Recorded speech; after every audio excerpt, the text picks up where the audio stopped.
call a meeting to order for the City Council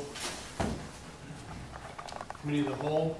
Robert Bacamino, Kelly Clegio, here. Patrick Green, here. Cecil St. Pierre here, Keith Sadowski, Here. Scott Stevens, present. Stephen Warner, Here. all present. Next, I don't need a second. Item 3, adoption of the agenda. All in favor, say aye. Aye. Next item. Item 4, discussion of the City of Lawrence traffic signal operations. This was originally your item, so. Kind of. Who's here? I'm Bob Hoffner. I'm the Director of the Department of Roads, and I brought Adam Merchant, my traffic engineer, with me. Great. I guess I can start out. I think this is more a question. We've been blamed as being a city that has a lot of congestion. And not that I disagree, in the sense that, well, I'm not going to, I've lived here most of my life, if not all my life. And so I'm pretty familiar with the traffic, in the sense of timing of the lights and everything else. Has there ever been any kind of study in regards to the timing of the lights, say on Hoover and or Shane? That's ongoing. There hasn't been, but there is projects starting up to do that very thing. All right, and when was the last time there was a timing of the lights, say on Shaner or in Hoover? Not in my recollection, and I've been there 9 years. Because if you go to the speed limit, you keep stop. I mean, the idea is to move traffic, right? And without any timing on it, it's kind of critical in order to move, stop congestion. And it gets to a certain point now. I don't know if we're ever going to be able to relieve Van Dyke, okay? Just numbers wise. And I remember just before I left council, we were going to boulevard Van Dyke. GM did a traffic study both on 12 Mile and on Van Dyke. And boulevarding Van Dyke was the idea. They even, and the MDOT funds, they even put money away to take property and in order to achieve that. And we also, as far as the city, got property from General Motors. There's going to be one heck of a project, but never came to fruition. Is there any other plans for Van Dyke in the future that you know of? Or would that come from the state? State highway. Right, that would just be completely state, right? Yeah, if you want to build a boulevard section, maybe you want to build it within the existing right-of-way. There's a lot of buildings that are awfully close to the curb. It might have to come down. No, but they had it all purchased, as a matter of fact, to where they could possibly become a reality. But I don't know if that really, I guess that's off topic. Adam is presently doing signal, we call those retimings optimization projects. And he's going to optimize every corridor in this county within the next 2 years.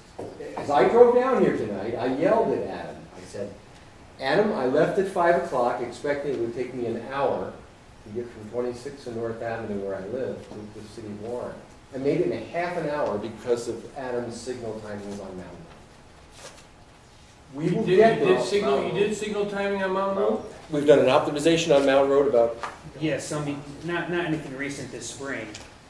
Nothing this spring on Mountain Road, but we have done an optimization there in the last few years. And so we've optimized Metropolitan Parkway all the way across from DeQuinder to Jefferson, and we've reduced the travel time by 14 minutes. I mean, that's huge. That really makes a difference. And we will do that. Adam presently has projects on We actually have a record number of projects by far for our whole county for signal optimizations in the next 18 months. We're going to be optimizing DeQuinder, Ryan, Mound, another time for Mound, Hoover, Shaner, and then the other roads, 9 Mile, 10 Mile, 12 Mile, 13, and 14. So just about the whole city will be done within 18 months. And you will see results.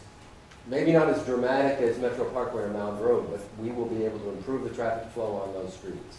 It just brings me to, I know everybody else has questions. I'll get through my checklist. In regards to 12 and Shaner, is that a new left turn lane? I'm going to tell you this. I grew up there, okay? I went to school there. I've still traveled there. And I see the light go green to go left, okay? But I also see a green light to go forward. And traffic on the other side, I'm thinking, is going to be coming at me. And it's not. and I'm wasting time sitting there. And if you're gonna move, I'm probably 3 cars worth of time. And so I just think it's a big deal when you start adding up cars and moving traffic. Who came up with that idea? Well, there are some And benefits why? to it. And why? Just the ration, and maybe there's a rationale. There are some benefits to it. I'll get to those. We also we are going to make some modifications to try to make it more user-friendly for the people who do drive in the area. It's not always an even exchange. When we add some benefits in with a feature like that, it's not always, I mean, in this case, it wasn't 100% well received. A lot of people. I'm not the only one? No. You're not the only one. So It's okay, you're okay. we're trying to find a happy balance between what's drivable and what's efficient from an engineering standpoint. There's a lot of benefits from moving traffic and safety reasons and things like that. So we are going to make some modifications this spring to try to make it more desirable for the motorist and keep some of the benefits at the same time. But some of the benefits, the major benefit for that, when you have the green arrow on with the through traffic, you know, where the left turn green arrow's on and it's green right next to you, like you mentioned. So the other direction has a red, but you don't know what they've got. You could assume whatever you would assume. The reason for doing some of those things is it's just for efficiency. And when efficiency improves, crashes also go down as well. And the reason is, one of our goals is to keep people from sitting at red lights when there's no reason to sit at a red light. You know, it's the easy analogy is late at night when you pull up to a signal and nobody's around. You might as well turn it green for that person as soon as possible with no other cars around. So that same method isn't as easy to understand, but you carry that into the daytime when traffic's heavier. There's unused green time at 12 and Shaner and other locations, and there's also people sitting at red lights when unnecessarily. So if we make the signal operation flexible, you can mold it to fit the demand that's there. So the reason is to best fit the traffic demands at that particular time of day at that intersection, and to be able to be flexible, to give people green time and not have to sit at reds unnecessarily. We've made it more flexible. But we've gotten some feedback and even some here today, and what we're going to look to do is we have some somewhat innovative solutions to compromise the two, where we can keep a lot of the flexibility but give drivers what they expect at the same time. So that's a real challenge, but we've got a host of solutions for that we want to deploy this spring, which I think will address well over 90% of any concerns that may be out there. And secondly, I appreciate you coming out here and taking the invitation. I guess you could have very easily said no and avoided all this, because as a general rule, people, when you're dealing with traffic in general, are unhappy. And I remember polling a jury one time with the road commission, and it was versus the road commission, and like half the jurors raised their hand and says, you know, they're just so negative on, in general, I'm just saying in general. How did all you get here today? You drove on the roads. I mean, but every problem. Right, as a general rule, everybody's usually unhappy. You don't hear when people are happy and you're doing a good job. You only hear when people are unhappy. But we are confident. And here I am, I'm unhappy right now. But we are confident, and it's not always received very well, but we are confident that the changes we're making in the traffic signals in this county will be better for everybody. The other question is, when you had a 12-inch chainer, I think it was also 13-inch chainer, it was, and a lot of accidents. And I know I talked to the Warren PD and found out the number of accidents, and they were much higher in that particular area. When you had the red light, because you didn't have a flashing left turn, it just went from red down to green, and you kept that traffic. Nobody's cutting through, right? Have you found what causes 12-inch chainer? And maybe the commissioner can jump in as to why that is so accident prone, or is there a reason why it's accident prone based on some studies that you've done? We've looked at it and we reviewed it at the location and watched it during different times of day, and we haven't seen anything that stood out to make it any different, other than that it's a very heavily traveled intersection. The heavier the traffic, the more crashes. But there were, because of the heavy volumes, there was a lot of crashes with the older signal, and there's there's always crashes with any traffic signal, but there was crashes before and after, and we weren't able to pinpoint anything. Was it the high school stands out. students? You got a high level of high school students driving there, does that matter? There are a high level of students there. It didn't stand out to us. We reviewed it during those times of day when school lets in and lets out, and the data also has the classification by age, and I don't remember anything standing out with that either. There was, we McCall met, Community College, yeah. we met, my brother was there. 2009? We met on that very issue. There was a dramatic increase in intersection accidents at 12 and Shannon and at 13 and Shannon after this technology, or whatever you call it, was put in, and that's what we met on. Because that's what our question was. It was, why was this the increase? People were confused about the new lights, and I understand it takes people a while to get used to it, but I will tell the council this, from the police perspective, number one complaint we get on every survey that we do is traffic. It's always, it's number one. But the complaints that I get are not only, we notice the increase in the accidents at those two intersections specifically, but this is the main complaint. The flashing lights at Milton, the flashing light at Hawthorne and 14 Mile. The complaints come from the people that live in the residential areas, a lot of seniors. They come out, and when it's not that red recycled light, it's the flashing light, they have trouble pulling out. They need that green light and red light to get out. I mean, some people, No, I'm responsible for Imperial and 12 Mile. So it's the same thing, but the other example I'll give you, and that we met on, it was at Martin and Ryan. It was a flashing light, and I was told that the study is based, or the reason it was like that, it's based on rear end impacts. Yeah. And that was a flashing light, but you had Beer Junior High on this side, you got the Butcher Community Center on this side. We had a crossing guard run over there. And one of the things was to get that back to a regular cycle during the school hours. And I believe we've done that. Yeah, that's It's correct. operating. There was a time period where we had made some updates, and we're here every day to continually make updates. yeah, we appreciate that. But those are things. People coming out of residential areas not being able to get out because they're used to the red and green and those two intersections. And 12 in Milton and 14 and... Hawthorne. Okay, where, Brendan? Let me add something real quick. That's an area that I've called on quite a bit, and when we had the meeting either 2009, we brought it up. And I understand the issue that we want to have traffic flow going down the main roads to get people from point A to point B. With this community being a lot of seniors, we're getting calls from them and their kids that are our age saying, Grandma can't get out to the store.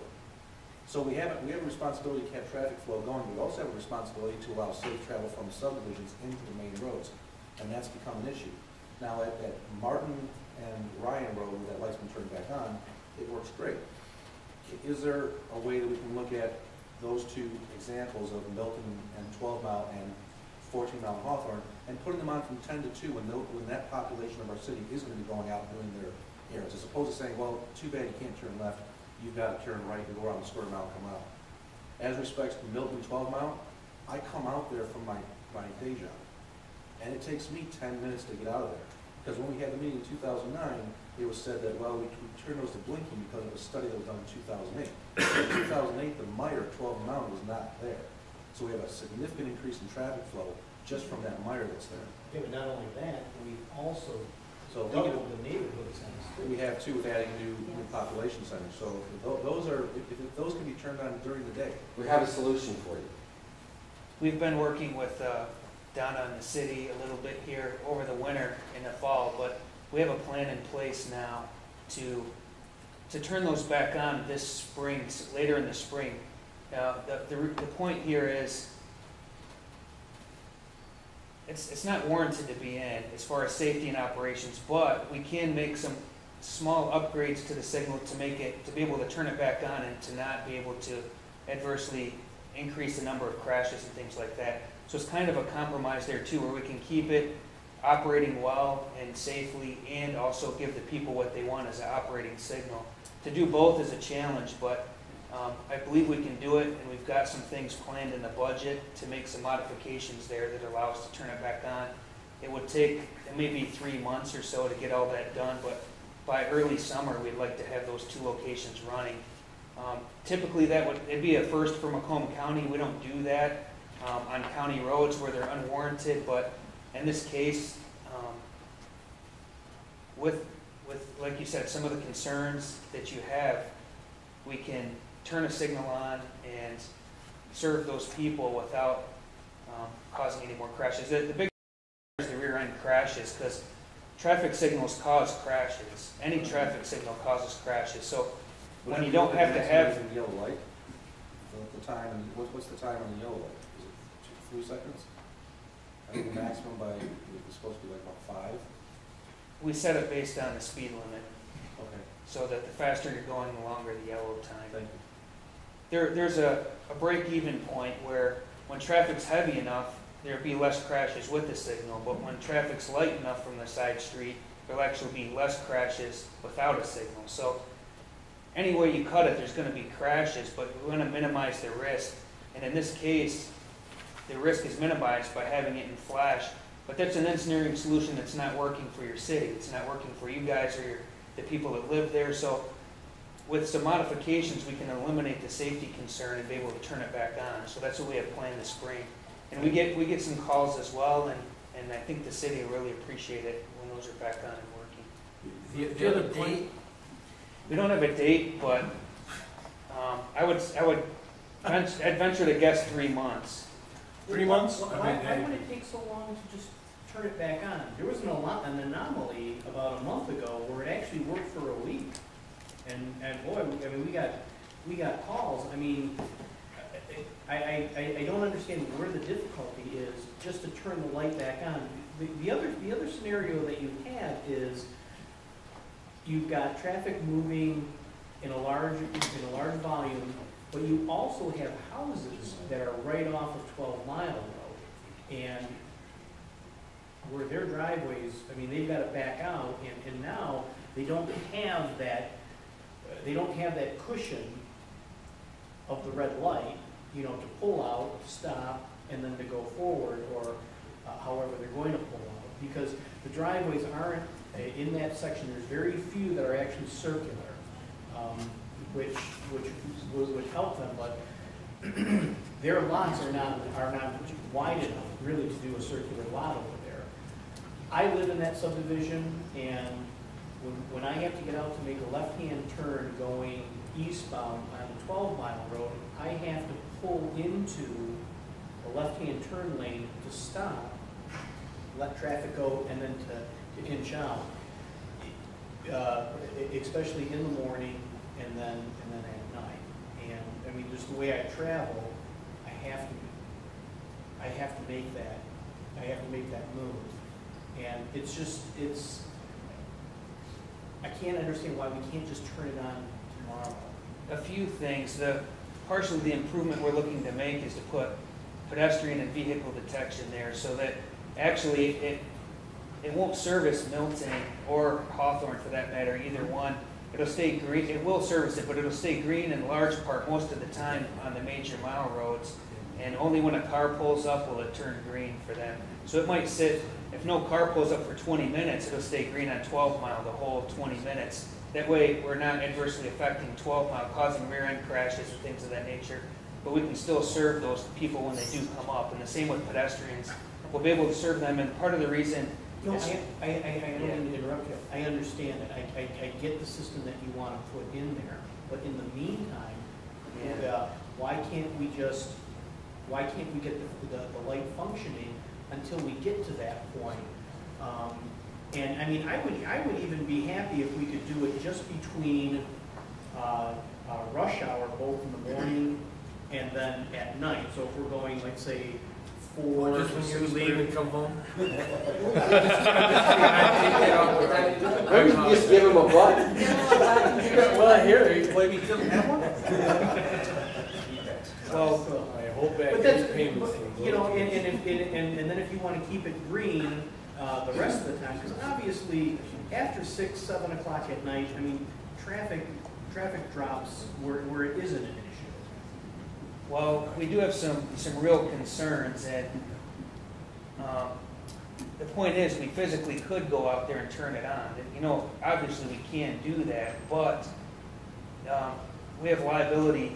Our biggest concern is liability. We've looked into this enough, and we've got enough document. It's clear, it's a clear-cut case that the signal should not be on. So our fear is crashes have happened at Milton in the past. They will happen in the future. Every intersection has crashes. It's inevitable. It will happen. When will the next crash at Milton be, and why will it be? Nobody knows, but there's a real risk there. And if we turn it on in the interim 3 months, our concern is negligence on our part. We know the safety and the engineering behind it, the way it should operate, and we feel comfortable doing it this way. Could it be done, and might we be able to span that 3 months without a crash due to the signal? Very likely, yes, maybe in the high 90%, but there will be a crash. You know, we lose track of some of the importance of this. You know, everyone understands it, but when you see a real ambulance ride or somebody that's injured and actually is in pain and their family's going to the hospital, that happens every day. Hundreds of times a day that happens in this county. And we're responsible to do what's safe, and we take it very personally as part of our profession. So not to minimize anything else, it's almost equally as important as that is satisfying the people who we're serving in the first place. It's not; those aren't our traffic signals. You know, they're the city's traffic signals and the county's, but it's the people's. We have to do the best we can for them, and to make you happy and the people that live in that neighborhood happy is a very high concern of ours. So is there something we can do? We're looking every day at that, and I'm open and happy to discuss it today as well. It's just we do have some real concerns, that's all. I've lived there now, this will be 15 years in June, and I'm not that far off of 12 Mile Road, so I get a lot of the traffic noise. And in the time I've been there, even when the light's been there and when the light's been out, or blinking right now, I've probably been witness to maybe 3 accidents in that area. And as to what the cause of the accident was, I don't know. To me, I venture to guess if we asked the commissioner to pull the data over the last couple of years, or even over the last 5 years of how many accidents have happened over there, it's probably fairly minimal. I'm not going to say that if we don't turn it on the next 3 months, it's going to cause more accidents. It's a huge convenience factor from the standpoint of just the volume of traffic now comes down that street. And all they're asking for is just to allow that 30-second break in traffic so people can pull out. And it's more of the traffic from Milton as you get closer to Ryan Road, because at that point there are more side street outlets onto 12 Mile Road. As you go closer to Mound, you have Heritage Village, and then the industrial complex, not industrial, commercial, the Meyer complex, and then a couple of side streets. But like I said, just for the safety of just trying to get people out of there, just trying to get people out of the subdivision, because now the subdivisions get backed up because, oh God, there's Keith sitting there, I can't get out of the subdivision because he's trying to make a left. You know, and I have people that have actually changed their driving patterns trying to get out of the subdivision because they don't want to make the left-hand turn off of them. So, yeah, and there's one other thing.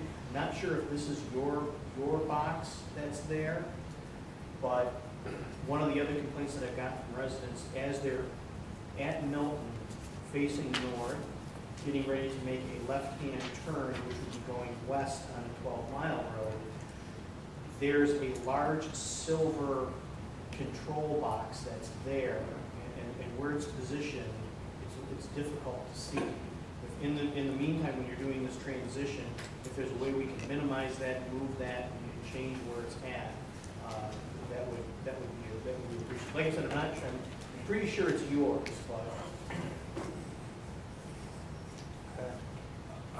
The other point, I'm going to make a few more points. You have governmental immunity, but we still appreciate and concern about resident safety. The other thing is, Shaner movement. Is that just a number of cars, or would that be the timing of lights? Shaner, I'm telling you, and at 14 and Hoover, we just see an unbelievable backup that we don't see anywhere else. yeah, there's no reason for it because it just backs up around, what, 6 o'clock? I mean, just very abnormal where you don't see anything there, but it could be number of cars too, as far as that's concerned. But I think there's so many cars there at a certain other time. And also, I mean, Shainer's really backed up, and maybe the timing will make a big difference there. Because literally, if I was to go downtown, and I know the expressways, for me to go down Van Dyke, and when General Motors, I guess, is not in operation, is there any way to effectuate those lights so where they're not activated, they're blinking? Where around? Because they're literally at 9 to, they're literally 8 to 7 to 5, whatever. Yeah, we have a contact there, and we've arranged the Van Dyke isn't schedules. even yours, is it? So- No, but we operate them for the state. We work with the state. Right. They give us the approval to do it, but they actually contract it out to us, so we're aware of it, make those changes. But they have a contact where we try to update regularly, a couple of times a year, to see if their gate times change. If there's any of them that aren't in line, we can take another look at that for sure. And I think that's on 12 Mile. They got a light every, what, every eighth of a mile? Everybody pretty. Yeah. Yes.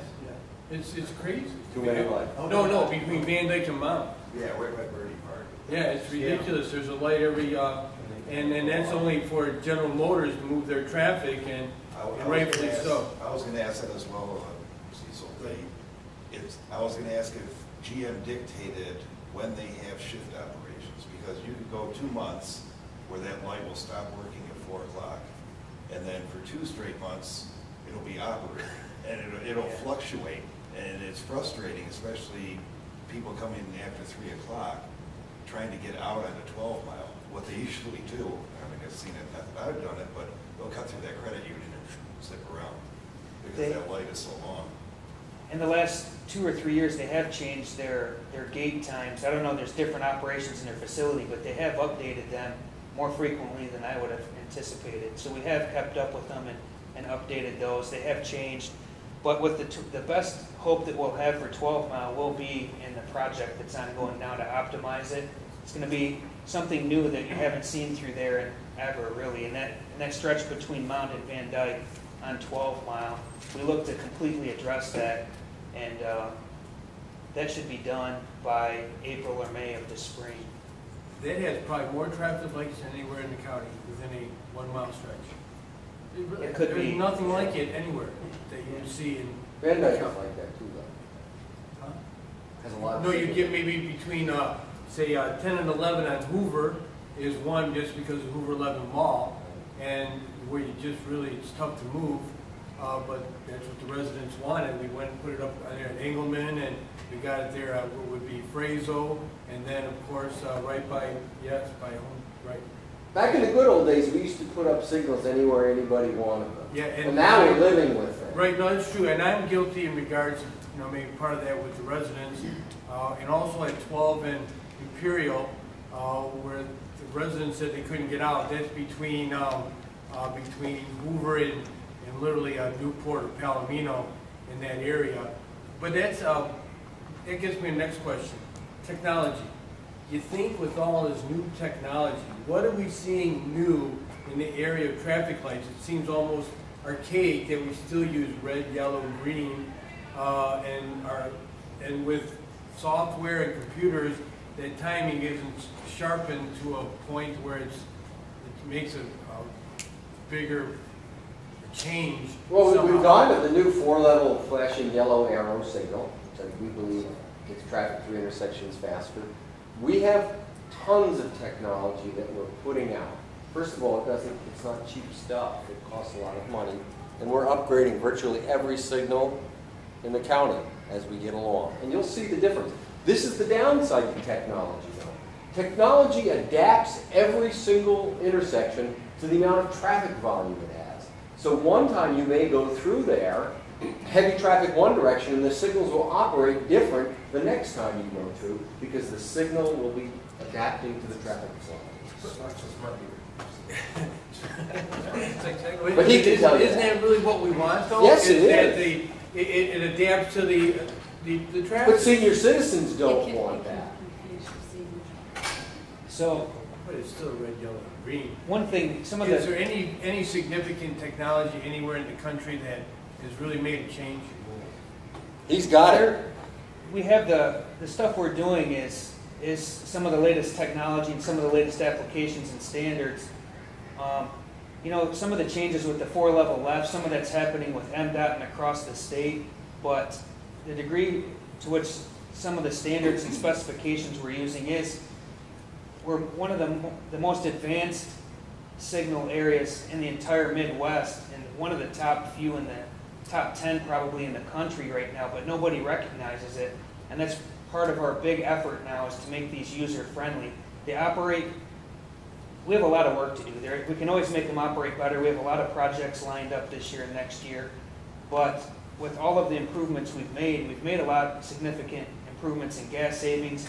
Not everyone recognizes that, but we've documented some of it. But we have a long ways to go yet, and we want to make this the best signal system, not in the southeast Michigan or the state, but we're poised. This is a really unique area in the whole region of the country, and not all the motorists are even anywhere near to realizing that yet. So that's the challenge we have. We're seeing the benefits from the engineering side and from the travel time studies and the delay studies, but it's not panning out everywhere with people being excited about it. So that's our next big engineering challenge. Isn't with real engineering, it's the social engineering. And I think a lot of these improvements with the adaptive signals that we have, which we need to have for the efficiency, there's ways that we can have those work that kind of mimics and makes it look like the old system. It's the new system that acts a little bit like the old one.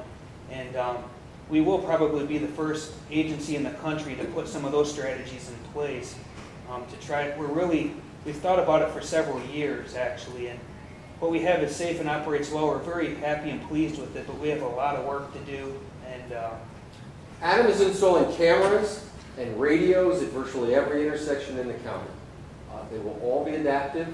He'll also be able to control all of our traffic signals from our operations center, so that if you have a complaint at 12 Mile and Shaner, you call the Department of Roads and he can tweak the signal if necessary. He can view it. Yeah, I want to tell you that Metro Parkway, now that you mentioned it moves. Yeah. I'm going to tell you, just with that, if you're telling me that we can maybe see any type of improvement, is great. But that is a major thoroughfare which you can move traffic now, that as far as me traveling on, I want to travel on it. You know, you look to, because you're going to be able to move. Timing. And we want you to be able to do that on 12 Mile and Shaner and Hoover also. Oh, but sometimes there is a trade-off. And part of that trade-off is Milton. You know, you're going to have less accessibility from the side street if you accommodate the major traffic flow. There is a trade-off to that. Anybody else need to go ahead, Pat? Thanks. I understand that optimization, and it's a very good point, and the social aspect of it. So, but technological optimization, while we can define it and we can identify the exposures we have and how we best optimize traffic flow, we can only drive the public along as fast as they want to go. With that being said, I appreciate you guys are going to keep force on Milton 12 Mile and Coffin 14 Mile. But it's also said on 12 Mile there's going to be an optimization going on in the next 18 months. It's not going on. In addition to lights along that corridor, at 12 Mile and Mound there's a cement median going about a quarter mile in both directions. That in itself, depending on what part of the project you're involved in, and I don't know if you're the right group to talk to, but can that be removed? Yeah, but we don't want the people to make left turns out of the new development. That's dangerous as far as They're a quarter mile away from the intersection, aren't they? is it at Van Dyke and 12 Mile? No. Mound and 12. West of Mound on 12 Mile. 13 Mile has the same thing. It is, it's the same, yeah. Are you having complaints from the business owners that say they can't? It's adverse to the economic development trying to do. So that's my point on that. I understand that. But It is pro safety. who controls the lights at the county border at 13 Mile and Quinn? That's us. Okay. And I remember we talked about this back in our previous meeting, that there was software or firmware that looks for traffic and adapts. And that, if I recall correctly, the software had an update because it couldn't recognize snow and just thought there was no traffic because of the glare, and that was supposed to have been upgraded. But I traveled that direction on eastbound on 13 mile, coming towards Decatur from Oakland County to Macomb County at 5 o'clock and rush hour traffic, and the light lets 3 cars through. Raving and Shane, it happens That once doesn't, every that once doesn't in a while make any too. sense when you have half the amount of traffic on, when you have half the amount of traffic on Quinder, and it's backed up for 3/4 of a mile on 13 miles, let 3 cars through each light cycle. That makes That doesn't make any no sense. sense. And not them raving Shaners all the time, but I just noticed it tapped to me a few times. Boom, and you'll be lucky to get 1 or 2 cars through before the light changes. Right. I don't know what's up. But that's the, Well, there's, I don't know if you're making a left-hand turn in that situation. On the No, left, straight. that's going straight through. It's letting, it's like. if it's rush hour, it shouldn't be 3 seconds. It's like, I take my kids to the orthodontist in Royal Oak once a month, and every time coming back down the 13 mile, why, I don't know why I take that, but it's 3 cars going through at 5 o'clock. It's part of the social And engineering. I get phone calls on Friday from other people going down that road, yelling at me. We don't do signal space. That's eastbound. Correct. But it's Well- the same for westbound too, because they're stopped as well. It shouldn't be 3 seconds. I mean, I don't know, Well, not 3 seconds, 3 cars. Oh, You 3 wrote cars. you wrote it down. 3 cars, okay. Thanks. And We'll review it anything again. else? Steve? One quick question. Does it differ between counties of the left turn light before the start of traffic or at the end of traffic?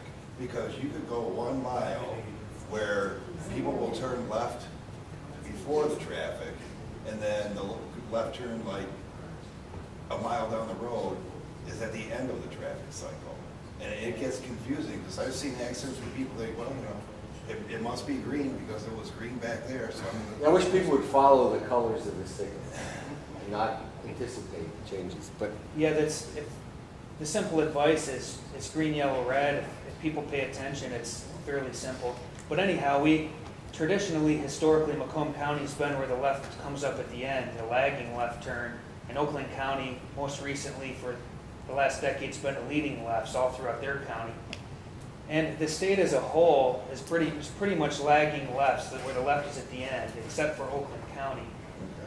And we have got quite a bit of variety, and part of it's for flexibility. But what we're going to do is try to standardize it a bit more to have lagging lefts, which is more traditional here. And where we have leading lefts, we're going to modify that to make it where it's not a concern for anybody. I don't think anyone will notice it.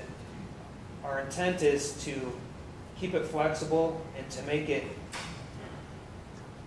one example is when we have a leading left turn, we're gonna disable the flashing yellow arrow altogether. If it's a leading left turn, nobody has an issue with it. You don't think of it that way, but when it's a protected movement, when you don't have a flashing yellow arrow at all, it's just green, yellow, red. There's no questions. Nobody has an issue with it. And so if we are gonna redo all of our left turns. It's safe the way it is now, but to meet the driver's needs, we're going to standardize it to be lagging left turns throughout the whole county.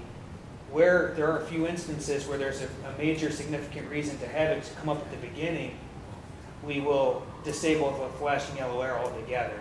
So we get a lot of calls, you get calls, it's good that we do, because then we get the feedback from what the users, the motorists, or the drivers are seeing there. But I believe these are aimed to address those issues, and we should be very successful with that. And there was a sound engineering reason why we did that. It wasn't arbitrary. We didn't do it just to confuse people. It actually improved the volume of traffic we could get through that particular intersection. Yeah, when you choose to make a left turn leading instead of lagging, the reason for that's never evident to the driver. It has nothing to do with that local intersection even. It has to do with the corridor, the flow on the whole corridor as a whole. So no individual motorist would ever recognize the benefit from or understand that's why we would go to a leading left. But because the reason has nothing to do with that intersection. It's a global, as if you were in a helicopter or looking at the whole system. So it's not intuitive, and we want to make it seem more intuitive for the drivers as well. So we're gonna build that into it. Okay, all right, thank you. Thanks. Real fast, thanks for coming again. A lot of good answers, good reasons why sound. I like to approach safety as always at first in anybody's book. Question I have with the new technology that I've seen recently in the last couple of months, the big trucks coming around, changing the light bulbs and stuff like that. I guess, you know, two-part. I mean, we're still kind of driving. How many people does it take to change a light bulb? We're driving around and stopping traffic with that. Are we looking to switch to longer lasting light bulbs or something? Well, we are. We're going to LEDs. Our signals are all going to transition to LEDs, but there's an excellent reason why they all aren't ready. An LED bulb costs not a bulb. They cost about 40 times more than a regular bulb. Okay. The second thing is We're going to do it though. with the technology, because the most calls I get, I don't know if you guys get them, is when there's a light out. And I'm thinking, don't you have a system where it would tell you when the light's out and you can send someone to change it, or do you still rely on visual observations? We don't have a system yet, but the intelligence of the communication system, which is largely deployed right now, within 3 to 5 years, we'll have some online this year where if a signal goes to flash, it'll call us up at the office or send us an email. We have a system in place, but it's you know. We're the system. Well, because on the way here, That's I right. had The two cops lights are out, down. The there's cops no are bulbs the out. system. Luckily, there's two lights hanging, but one of them was out. There's no light at all on it. We Red, rely yellow, on or that. green. We call them in on a Yeah. daily basis. Yeah, the police. They're regular light bulbs, you know. and we Right, go out- I know that. I saw them changing them. We Yeah. were watching them one day, my son and I, and we couldn't believe it. They're still changing them, you know, Yeah. so unscrewing the light bulbs. And we were thinking of the old joke, how many people does it take to change a light Well, bulb? absolutely, but you know, our primary concern when we go out and change light It bulbs. was 3 trucks, one truck in front Well, of you, safety But truck it's in the back. safety of the people that do, you know, we had. No, absolutely. We Yeah. had guys that are up in the truck changing bulbs and the truck was hit out right from underneath. Yeah. You've got that big, the cushion truck or whatever you call it in the back. Yeah.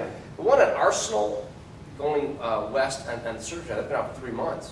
People are calling me, calling the county.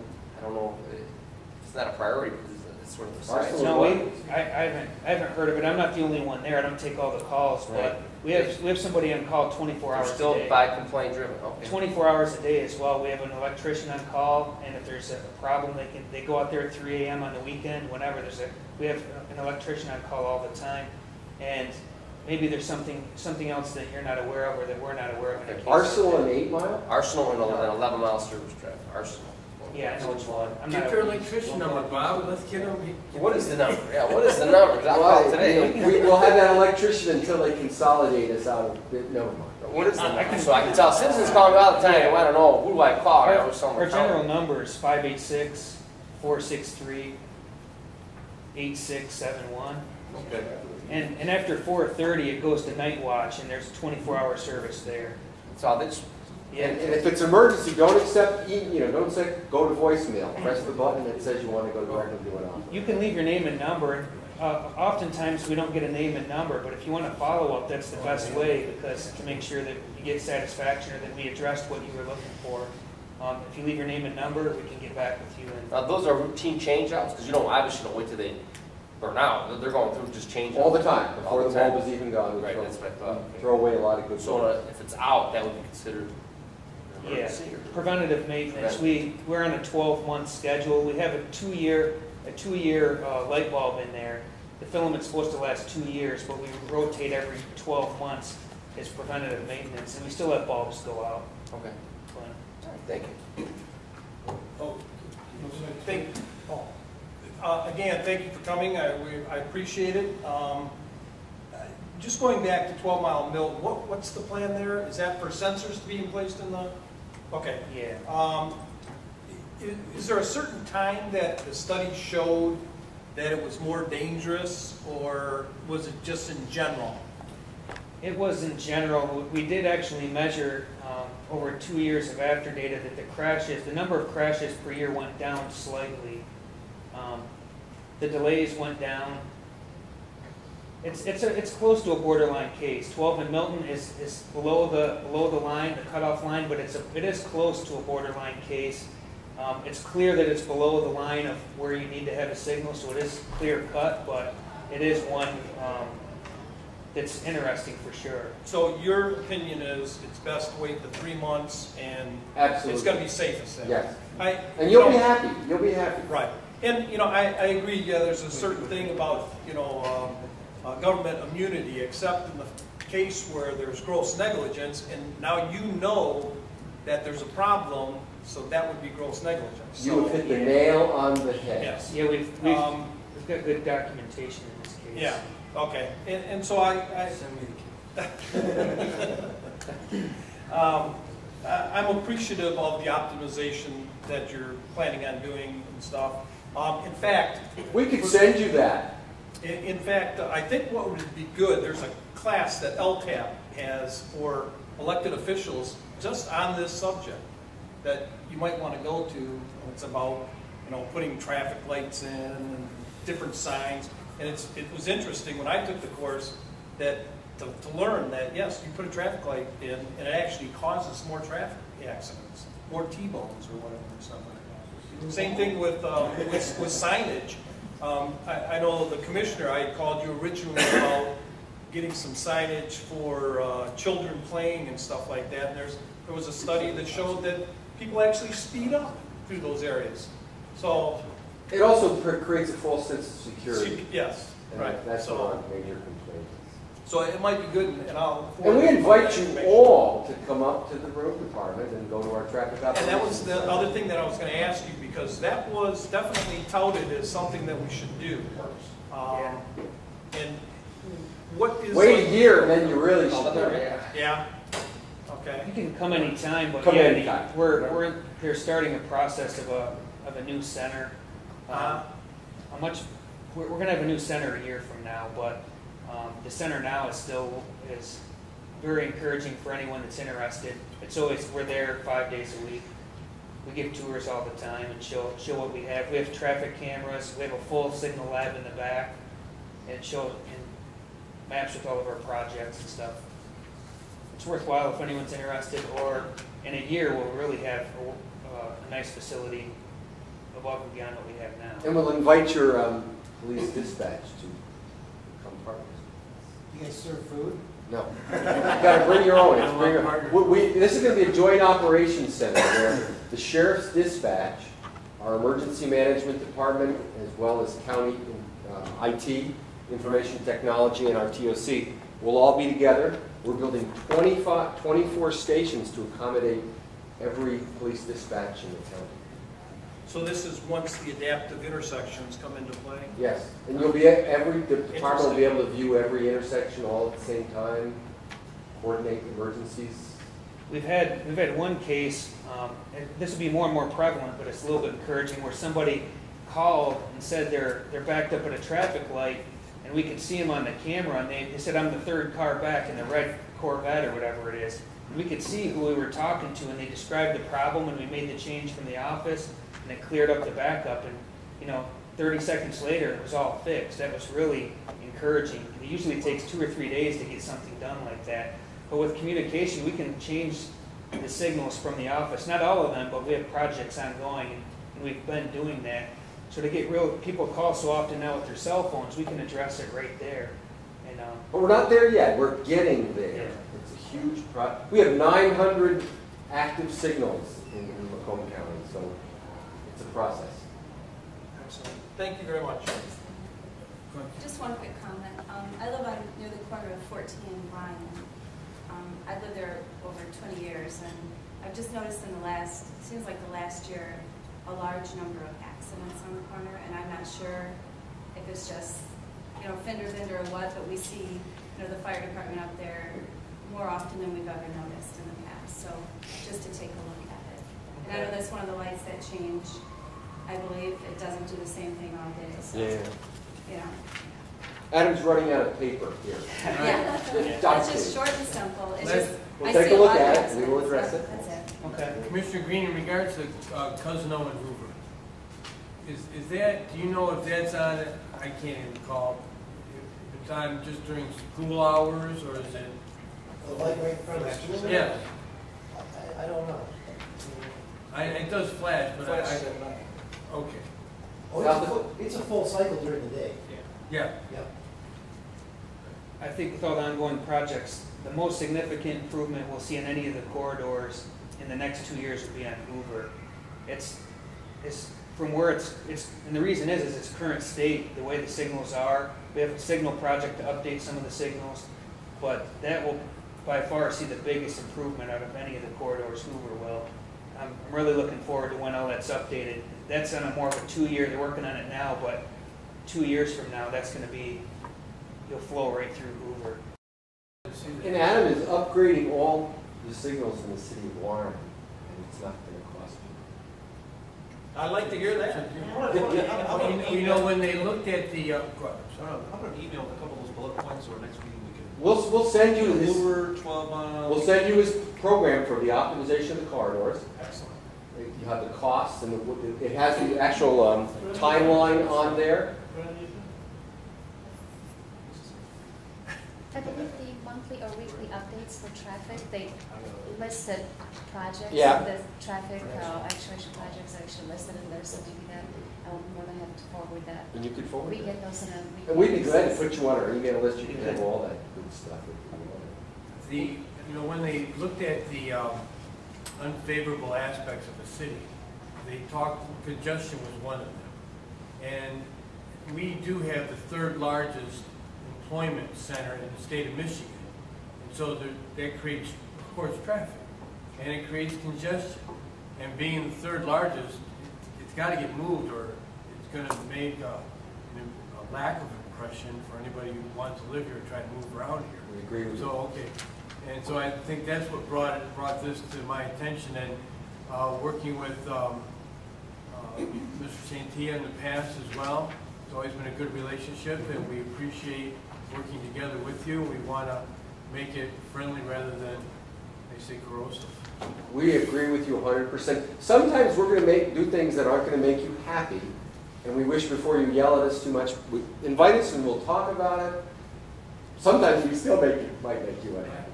But we appreciate open line of communications, and I know all my colleagues do as well. Absolutely. Thank you for having us. One of the biggest changes that I've noticed in the last at least 4 years was at 696 in Van Dyke. When you change the signals over there. So certainly compliment, and whether it was your department or if it was another, but that made that more logical to traffic. I mean, we were getting caught in this like vicious cycle at that light, and the way it's set up now, traffic can move without getting congested. And we improved the safety. I think it was the #1 Yeah. most accidents of any state place in Michigan.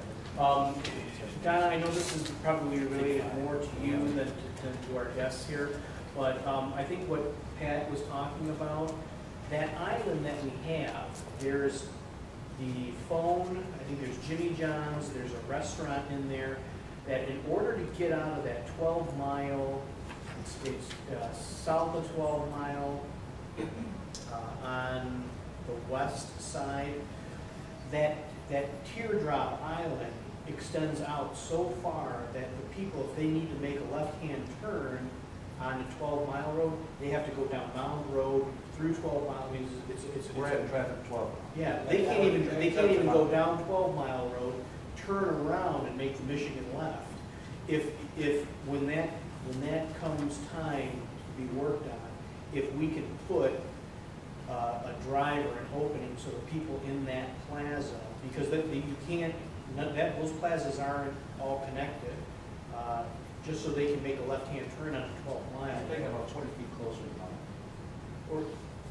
Yeah, I mean, even if you just put like, I saw that request. I did not approve that. That would not be our decision. That roadway is not, is outside of, it's not city owned. It's a no, I understand, but And I think these are one of the decisions you're not going to be happy with. these are, I really think it's unsafe to do it. unsafe to do what? Shorten that island up to allow people to make left-hand turns out of the shopping centers. And that's why, East and westbound. we put everything on the table. Even if you just put a path through that island, so they can make the left-hand turn. And I'll have to draw it But out. then they will, and I know, that's where the accidents That's what we don't want. Well, That's what we we'll don't take want. them to court, do it, get it. We'll get put a it. traffic light there, we'll say, no. That's right. But going back, We'll get an easement, it's a quarter of a mile, all the traffic. going back over Build a bridge. to Milton, and obviously going to speak for my neighbors, we'd be willing to take the chance of the safety hazards by having that light turned on for 3 months. In that time process while you're doing it, we'd be willing to take that gamble. We will expedite the work as quickly as we can, I promise you. I think we can get it done before the 3-month period, and part of our concern, there's always 2 people in a crash usually, typically, and usually one person's the innocent, the non-violating party. So we can't really buy off on anything like that either, but, it could be done within 3 months. We'll try to expedite it the best we can. Last point to you, at 12 Mile in Hoover, one of the people that travels that, they'll make a left-hand turn onto 14 Mile Road from Hoover heading to where they work. They had indicated to me that the arrows, left-hand turn arrows, and maybe this is part of that smart system, it's never consistent. Sometimes it starts off at the beginning of the light, and sometimes it's at the end of the light. Is that by design? At Hoover, we're going to standardize. That intersection will be lagging. That one, it's this spring. Over the next 2 months, we're going to standardize. 90% of the lefts are going to be lagging in the county. They're not all that way right now. That one will be lagging. And I don't think it matters to them whether it's at the beginning of the cycle or at the end of the cycle, but it's times, he's been sitting at the light where he's going, okay, well, I know it's at the end, and then all of a sudden, he starts to move. It's like, whoa, wait a second. Yeah, that issue will be gone by the spring. All right. Those are all questions. Anybody else? Let's all go to audience, time for audience participation, of course. Good evening, Council. Tomas Banya, resident of District 2 of the City of Warren. Surprised a lot more people aren't here. I would think that this would be the one thing that everyone would show up for. Before we asked for emails, right? Did anybody send any emails? I got them. Okay. Yeah. You're right. Yeah, I'm just surprised that no one's here. But I don't know if you guys have ever looked into this, but traveling through Ohio, and I actually know a few people in various departments in Ohio, one of the things they do in certain intersections is you discuss the concept of the light changing as you drive up to the light, as that not being people that drive through lights expecting them to change to green. Well, what they do in certain communities in Ohio is as you drive up to the light, it'll change to green, and there's a light that's roughly 1/4 to a half mile back that blinks if it knows that you won't make it to that light before it turns red. Or if it knows it's going to turn green by the time you get there, it'll stop blinking. I don't know, that's just one of the suggestions I have on that. Another thing here is 12 Mile and Heritage Village, as well as the crossover to Panama. What a lot of people try to do is they'll try to cross over straight from Panama to Heritage Village or Heritage Village to Panama. And I'm surprised that it hasn't caused an accident yet, but I'm surprised that nothing has been done about that.